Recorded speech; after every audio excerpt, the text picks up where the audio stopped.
Vivez la passion du football à La Réunion avec le Blue Angel, bar, restaurant, lounge.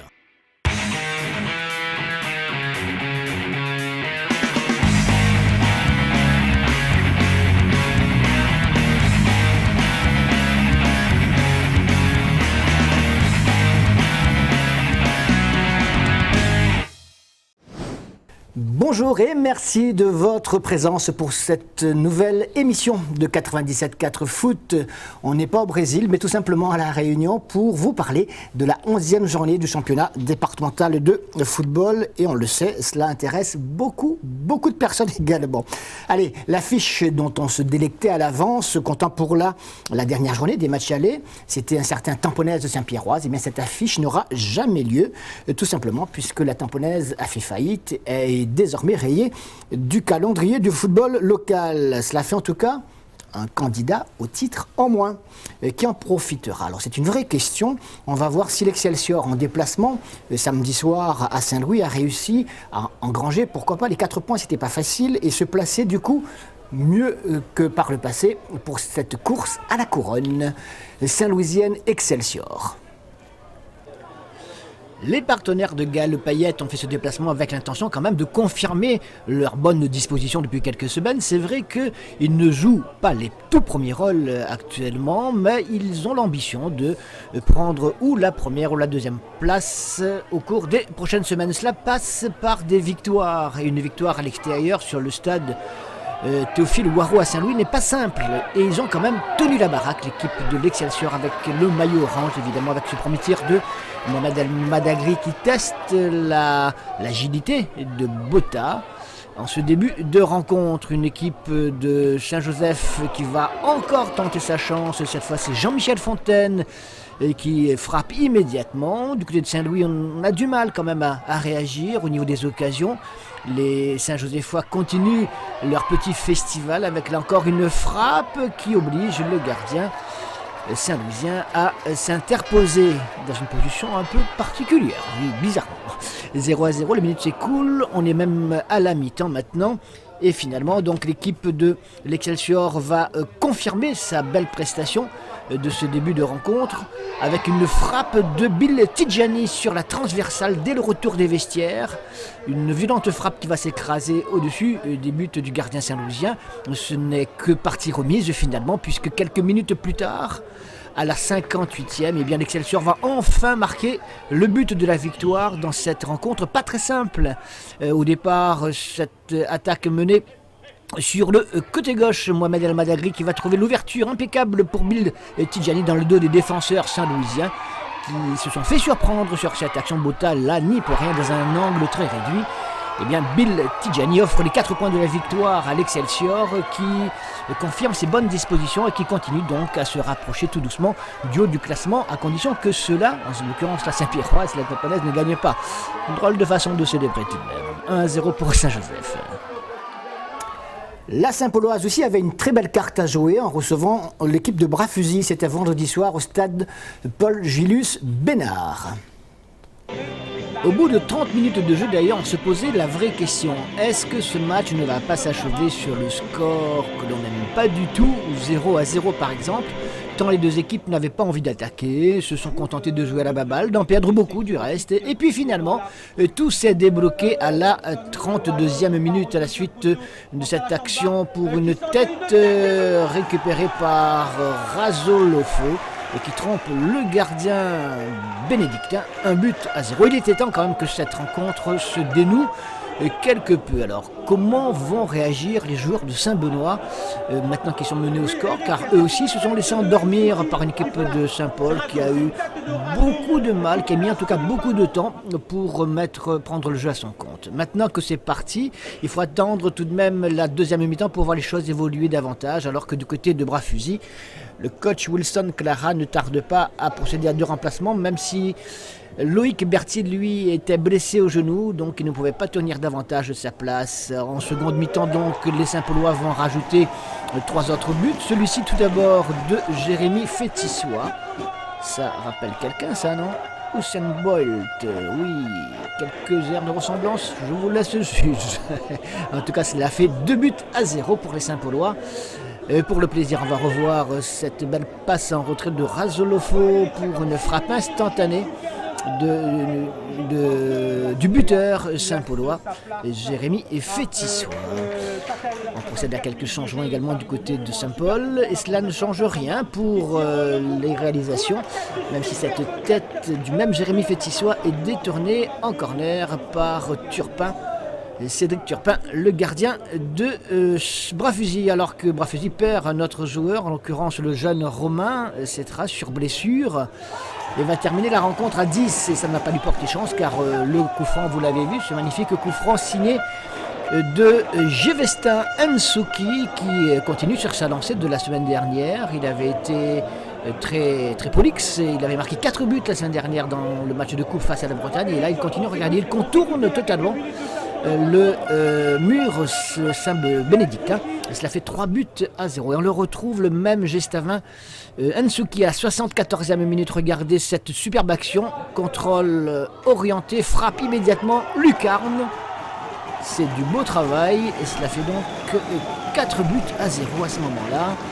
C'est vrai, je vous le disais que l'équipe de Bras-Fusil a terminé cette rencontre à 10 et bien, et c'est là qu'ils se sont vraiment réveillés, en tout cas ils se sont plus posés de questions, ils avaient raison, au point d'ailleurs qu'ils vont sauver l'honneur, on dira, réduire le score bien sûr, mais sauver l'honneur également. Pour l'instant ils en sont à 4-0, regardez ce beau geste, double geste de Nsouki, reprise de demi-volée, ça part en pleine lucarne, rien à faire.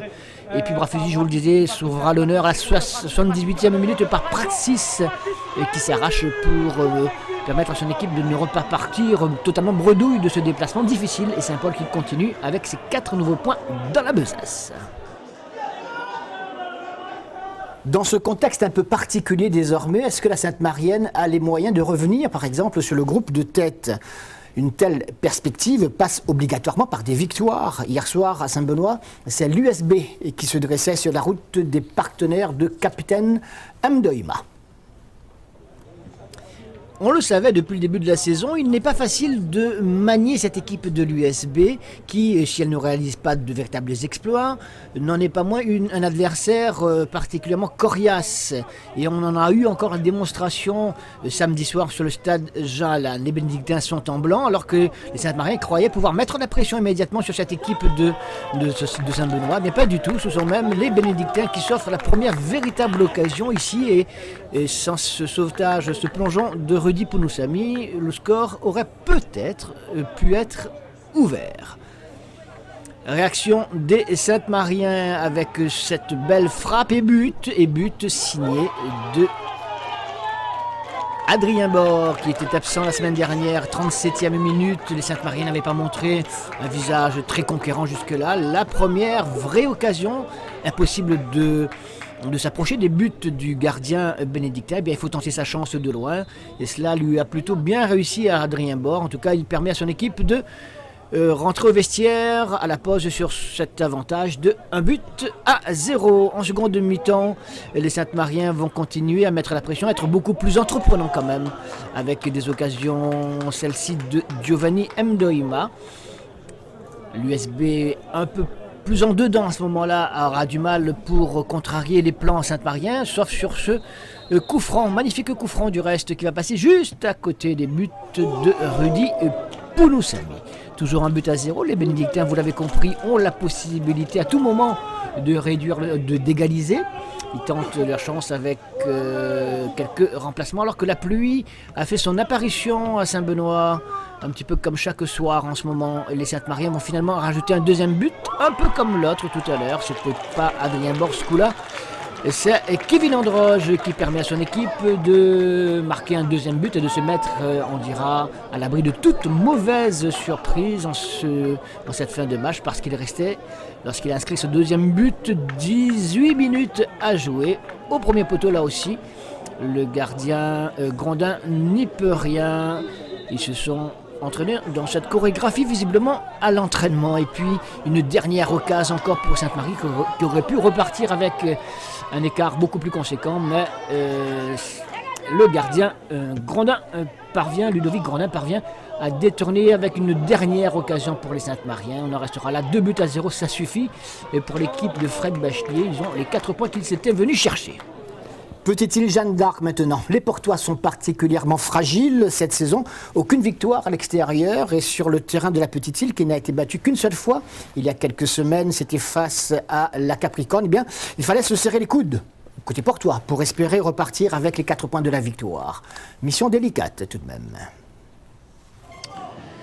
Drôle de match sur le stade de la Petite Île ce samedi soir avec le short mauve, l'équipe de la Jeanne et tout de blanc vêtu.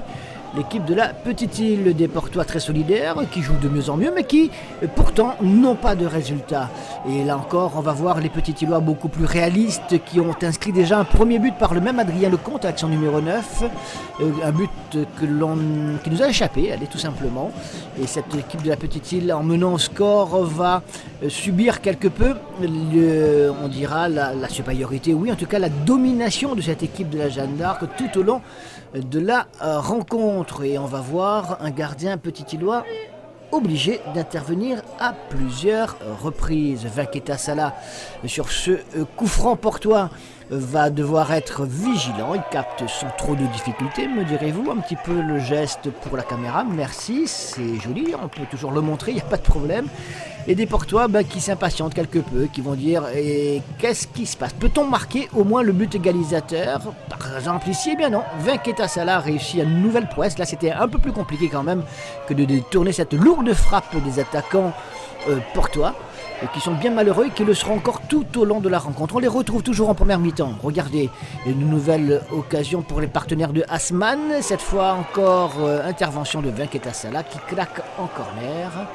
Rien à faire, impossible de mettre au pas, de prendre à défaut cette équipe de la Petite Île qui revient au retour des vestiaires, toujours aussi solidaire, car il est hors de question de laisser filer cet avantage d'un petit but face à une équipe du Port, une équipe de la Jeanne qui va, en cette seconde mi-temps, s'efforcer de revenir sur les talons. Eh bien, on va encore revoir des occasions portoises en cette seconde période avec ce premier débordement pour un centre et une reprise contrée dans un paquet de joueurs par la défense de Petite Île. Et comble de malchance pour l'équipe de la Jeanne, elle aura un but refusé pour une position de hors-jeu au départ de l'action.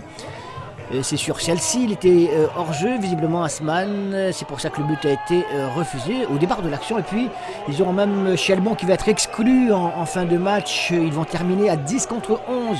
Décidément, sale soirée pour l'équipe de la Jeanne qui, en plus de tous ces malheurs, est reparti avec une nouvelle défaite qui risque de faire mal au classement général de ce championnat.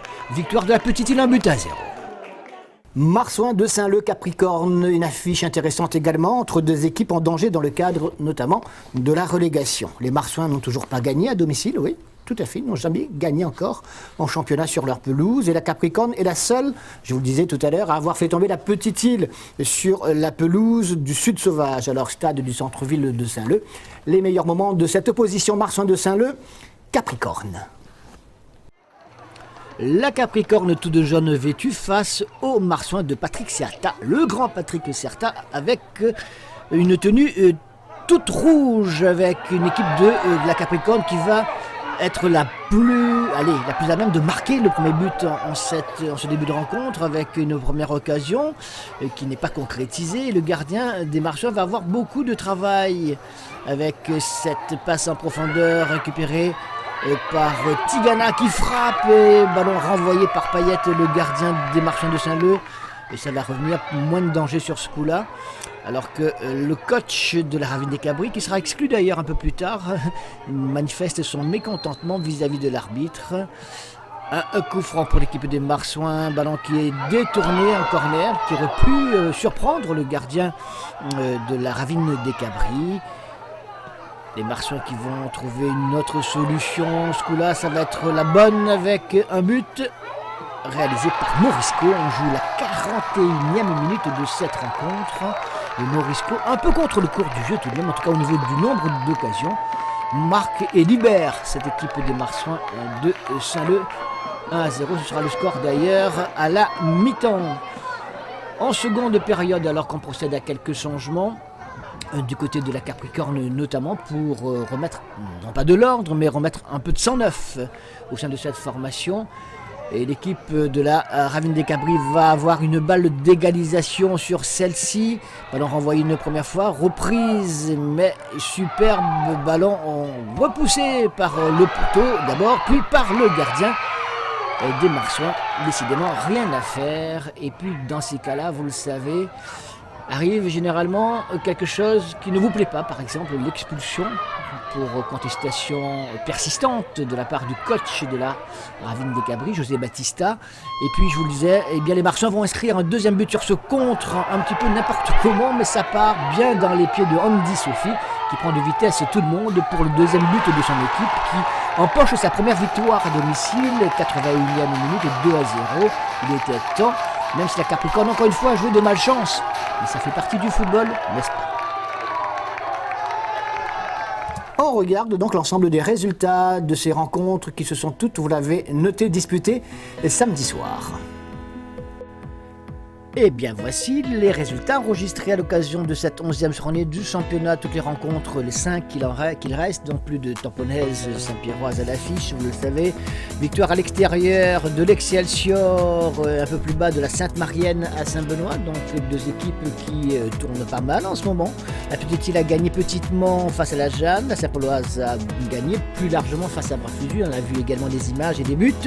Et puis les Marsouins ont gagné aussi face à la Capricorne, 2 buts à 0. Le classement, on vous en parlera dans notre émission de demain soir. Pour l'instant, on jette un œil rapidement puisque le temps passe sur la deuxième division régionale avec une victoire de l'F Saint-Louis à Vincent 2 buts à 0. L'entre-deux a étrié l'éperon, match avancé 5-0. La Ligne Paradis, dans un match important, a gagné face à Monaco 3 buts à 2. Et puis le dernier résultat enregistré en ce samedi soir, le Caux Saint-Pierre a battu l'Auxerre Léopard 3 buts à 2. 3 autres rencontres se disputeront cet après-midi. 3 bassins, Puy-Toncien le tout en bas, 15h30. Et puis Sdefa possession l'affiche et Rivière Sport Aviron à suivre cet après-midi. Résultat complet à suivre là aussi demain. Demain soir à 20h50, on reviendra beaucoup plus longuement sur ces rencontres avec notamment des interviews, des réactions un peu plus diverses, on dira. Et on parlera aussi du choc de cette 11e journée du championnat de 2e division régionale. Choc qui oppose cet après-midi à 16h au stade de la Redoute, le SDEFA à la Possession. En attendant, passez une excellente après-midi. Si vous êtes encore à table, bon appétit. Et puis on se retrouve demain soir, 20h50. Salut!